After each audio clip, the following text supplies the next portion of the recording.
Hello there guys, LaserBeast here, and this is going to be a quick refresher guide for the Return to Karazhan dungeon, the upper section in Season 4 Mythic Plus of Shadowlands. If you're looking for a guide for the lower part of Karazhan, you can find that in the description below. So let's go. So to get to the dungeon, you can take the portal next to the Flightmaster in Oribos just here. And when you start your key, you'll start off in the stairs area. So what you want to do is run all the way up these stairs, killing the ghosts as you go, making your way to the Curator boss room. Watch out for the curses that these guys cast because they can hit quite hard in higher keys. When you get to the golems, just pull one of them, preferably the left one, and then kill the abstract nullifier next, making sure to use the nullification field that he drops in his room. When you get to the Curator's room, make sure you kill each trash pack one at a time. You're going to have to DPS the small lads down to break the big elemental shield, and once the shield is down, make sure to interrupt its casts of Arcane Barrage because they do quite a lot of damage.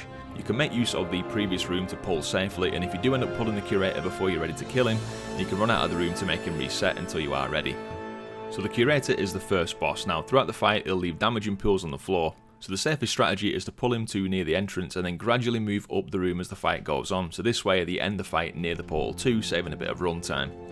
Do your best not to stack together so that multiple people don't get hit when power discharge goes off, and then DPS down the volatile energies as soon as they spawn. You'll want to save your cooldowns for when he casts Evocation, as during this period he does take more damage, and then be ready for the Overload ability that he'll cast immediately after.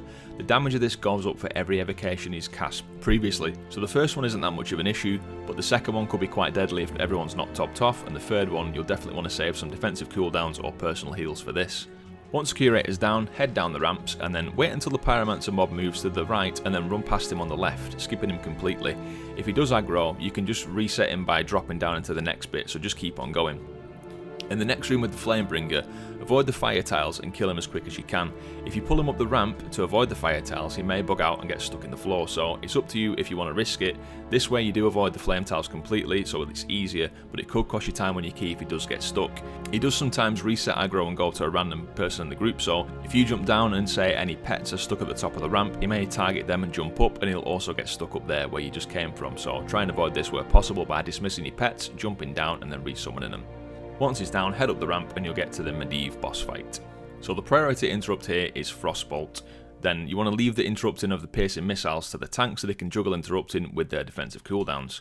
Whenever he casts Ceaseless Winter, just make sure you either keep moving around or jumping to avoid being stunned.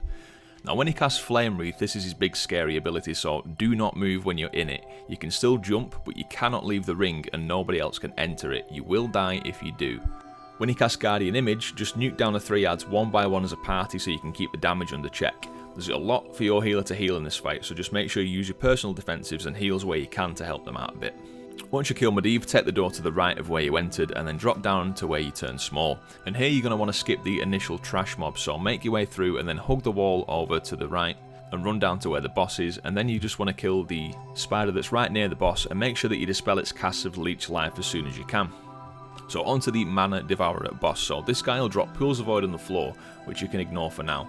Once he casts the orbs, you'll need to soak them. They'll give you a debuff stack for each one that you do soak, so you can then make use of these stacks by running into the void pools. They'll remove one stack every second, so try and share this responsibility out in the group because taking too many stacks will kill you. If the boss is tanked in the corner of the room, then it'll mean that most of the orbs that spawn will spawn right in the centre of the boss's hitbox, making them easy to soak by any class with an immunity. You might want to use Heroism on this boss to get it out of the way as quickly as possible.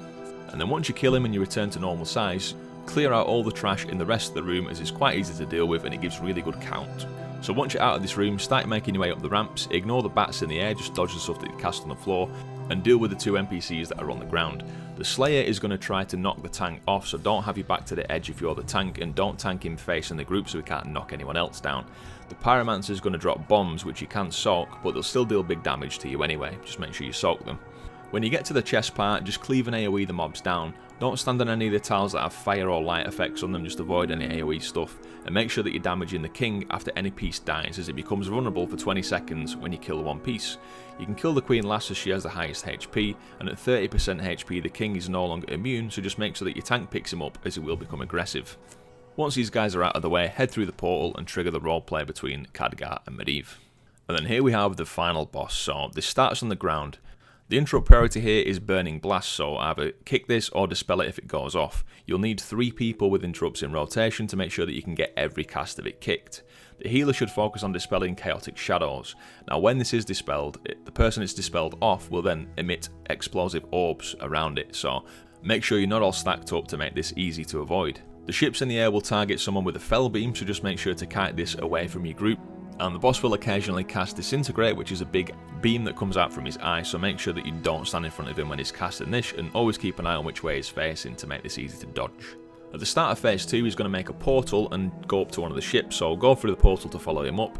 Make sure you keep on dodging Disintegrate as you're running towards the boss. He's going to cast more and more chaotic shadows in the second and third phases, so make sure you still don't stack up as best as possible, which is a bit harder because the room is a bit tighter now that you're on the ships. And make good use of defensives, particularly in the last phase, and personal heals, and save Bloodlust for phase 3 too. At the start of phase 3, it's just the same as phase 2, but he's going to go up to the top and summon some Fel Guards. You'll need to kill these, but they can be stunned and CC'd in various ways or slowed down, so make use of this stuff to help you tank out so he's not taking too much damage. The main boss will be casting Stabilize Rift, which is a 30-second cast that will begin as soon as he goes up, so you need to interrupt this, but interrupt it as late as possible. There's no benefit to kicking it early on.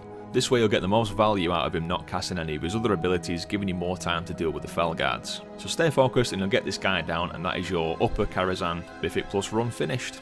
If you want a refresher of the other dungeons in Shadowlands Mythic Plus Season 4, then check out the description for links to those guides. If you've enjoyed this one, please do leave a like on the video and consider subscribing to the channel for more guides like this. I've been LaserBeast, thanks very much for watching guys, catch you next time. Cheers.